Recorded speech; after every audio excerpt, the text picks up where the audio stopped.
चंदन जी बताइए क्या करेंगे आप कल के लिए? बिल्कुल कल की तरफ देखें तो मेरा फोकस रहेगा यहाँ पे डीमार्ट पे। डीमार्ट पे एक अच्छा सेटअप बना है और पिछले लगभग 8 दिनों का कंसोलिडेशन अब एक ब्रेकआउट की तरफ आएगा।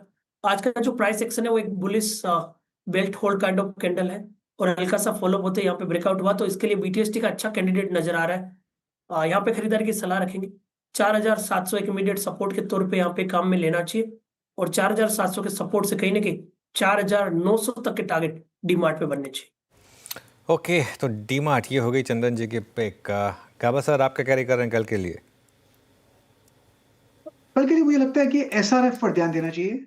एसआरएफ करीब 2944 पर ट्रेड कर रहा है, स्टॉप लगाना चाहिए 2925 पर। फर्स्ट टारगेट 3000 पॉसिबल है एसआरएफ।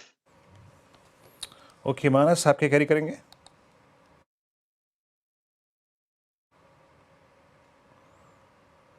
मानस जी, वो म्यूट वाला बटन। मानस जी, हाँ जी जी, कोई बात नहीं। माफ करिए। तो देखिए, ग्लेनमार्क में खरीदारी करके जाएंगे। ग्लेनमार्क ने 10 और 20 मूविंग एवरेज को रिगेन कर लिया है, वॉल्यूम्स बेहतर है, तो ग्लेनमार्क के फ्यूचर में खरीदारी करेंगे। स्टॉप लॉस लगाने हैं 1979 के और टारगेट सेट करने हैं 2005 के। ओके, ग्लेनमार्क फार्मा मानस जी कैरी करेंगे। आशीष कयाल जी आप बताएं क्या कैरी करेंगे? देखिए यहाँ पर बहुत ही अच्छा रुझान देखा गया है ओवरऑल जेएसडब्ल्यू स्टील में और ओवरऑल मेटल स्पेस में ही काफी अच्छी खासी बाइंग है और जेएसडब्ल्यू स्टील में काफी बड़ी कैंडल बनाई है, 20 डीएमए के ऊपर चल रहा है, तो यहाँ पे लॉन्ग पोजीशंस क्रिएट की जा सकती है। ऊपर में जो टारगेट है वो देख सकते हैं करीबन 1120 का और स्टॉप लॉस जो नीचे में लगाना होगा यहाँ पर 1055 का। ओके, अब चला जाए राजेश सातपुते जी के पास। राजेश जी बताइए क्या कैरी कर रहे हैं कल के लिए?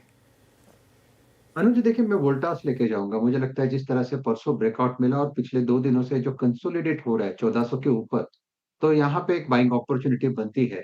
तो इससे buy in Voltas above 1400 mark. Keep your stop loss of 20 points. तो 1380 का स्टॉप लॉस रखे। अनुज जी, मेरे हिसाब से इसका जो स्विंग का टारगेट आता है वो थोड़ा बेटर है, दैट इज 1480। 1480 तक का स्विंग वोल्टास में आना चाहिए। ओके, वोल्टास पे 1434 पे ये बाय कॉल रिवर्सल ट्रेड। और जाते जाते जरा एक बार प्लीज़ ब्रेथ लेके आइए। जरा ब्रेथ को देखते हैं, ब्रेथ कैसी रही। ब्रेथ नो डाउट कोई इसमें दुराई नहीं कि अच्छी रही होगी, एंड मोर स्पेशली ये ब्रेथ जो है वो 1230 के बाद इम्प्रूव होती चली गई, तो होती चली गई और 7 तक कायम रही। कल भी जब बाजार क्रैक हुआ था ना, याद रखिएगा जो बात मैंने सुबह भी कही थी कि इवनली पॉइज्ड, बिल्कुल बटा हुआ था लॉन्ग और शॉर्ट में।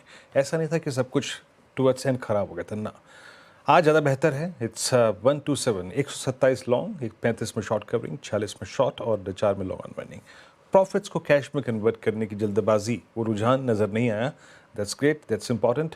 पिरामिड फार्मा 7.5% ऊपर। मेटल्स का दिन था आज। क्रमबद्ध तरीके से टाटा स्टील, सेल, जेएसपीएल और बेहद ही खूबसूरत निफ्टी मेटल इंडेक्स का चार्ट पैटर्न। फार्मा में, ग्लेनमार्क फार्मा में आज अच्छा लॉन्ग बिल्डअप हुआ।